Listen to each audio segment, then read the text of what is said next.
How does one become literate? Is it through reading all of these books?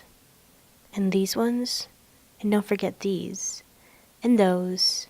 And this one. And that one.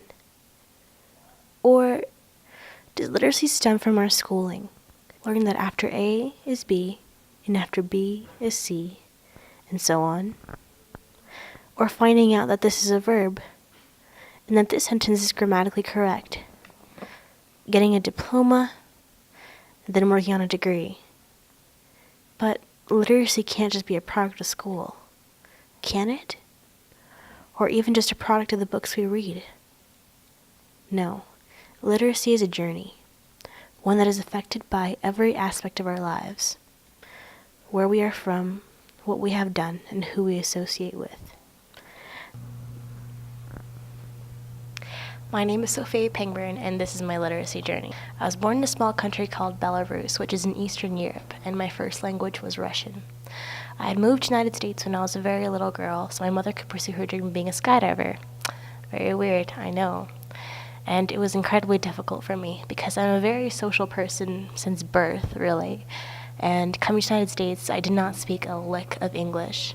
So my first exposure to English literacy was in the ESL program of Paris Valley Elementary School. My native language was Russian, so the weird Latin letters of the English alphabet were very strange to my Cyrillic brain. So my ESL class consisted of me and 5 other ESL students, all of which were Hispanic, and they constantly spoke Spanish to each other. So not only was I alienated from my English peers because I only spoke Russian, but also from my ESL peers because I didn't speak Spanish. And I am a social butterfly. I'm an extrovert, and without my ability to speak English, I just felt lonely and ostracized. But this became my primary motivation to learn English. Within a year, I had almost perfected my English speaking abilities, and I was finally able to join my English peers in their classes. Because I come from a family of skydivers, I got to travel a lot as a kid, and because of that, I moved from state to state to state to state. And one of the states that I moved to was New Jersey.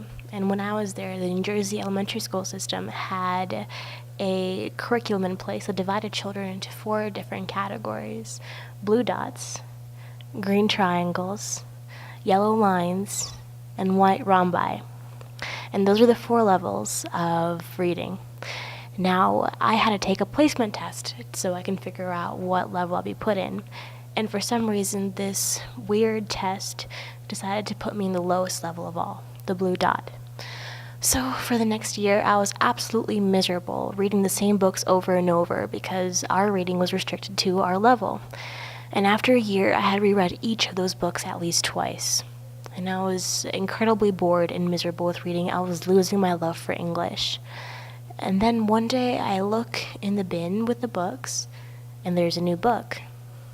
And it was a little bit thicker than the ones that I usually saw in my bin. And it was about a St. Bernard. Now I, being a natural dog lover, automatically took the book and began to devour it. I read page after page after page. You couldn't get me away from that book. I was literally reading it every single second, every single waking moment of my day. And then I was wondering, why am I enjoying this so much? This is incredibly different from the regular books I was reading. For the words were longer, the pages were longer, the book was thicker. And then I turned to the last page, and there it was, a white rhombi sticker. I was reading 3 levels above the level I was put in. Now, this experience taught me quite a bit. For one, I now know never to let anybody else give me my limitations and restrictions. And I also know that I can push myself beyond what is expected of me. Generally, school was incredibly easy for me. I've always done very, very well. But in my first year of community college, I took an English 101 course with, by far, one of the most eccentric professors I've ever had. He was, unorthodox in his methods, and he was very strict on grammar. But he brought us back to the basics. He taught us about where to put commas. He taught us about sentence structure. He basically taught us every single aspect of the mechanics of the English language. Now, as mentioned before, because I was traveling so much when I was little, I had to miss a lot of school. And because of that, I missed some of the most fundamental things in elementary school. I missed prepositions, I missed commas, I missed learning about proper sentence structure. I never learned about any of those things. And apparently, a lot of the other students in my class were struggling with as well. Because students only learn about grammar mechanics one time in elementary school, and then they're expected to remember that for the rest of their lives. And my professor was smart enough to understand that, and he spent a lot of our class teaching us those things. So by the end of his class, I had walked out knowing more about the English language than I had ever before. So how do these three seemingly unrelated events affect me as a writer? Well, my time as a lonely ESL student taught me to appreciate English and taught me how important literacy is to our daily lives. When I didn't know English, when I was unable to communicate with people around me, I was incredibly lonely and I was not part of my community. And now, because I am literate in English, I have all these doors open to me and I can communicate with so many people.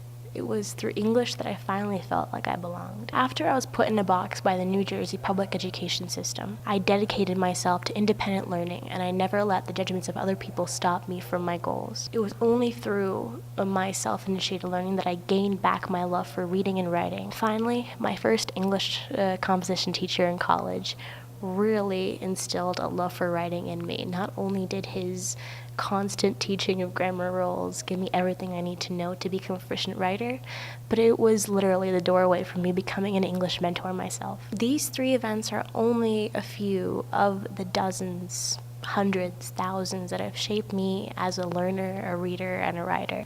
Every day I continue to grow as an individual and my literacy narrative just gets longer. These specific experiences had a tremendous impact on my entire life and my literacy journey. Looking back at these experiences really helps me see how far I've come as an English writer. So now, let me pass the mic on to you. What events have shaped your literacy journey?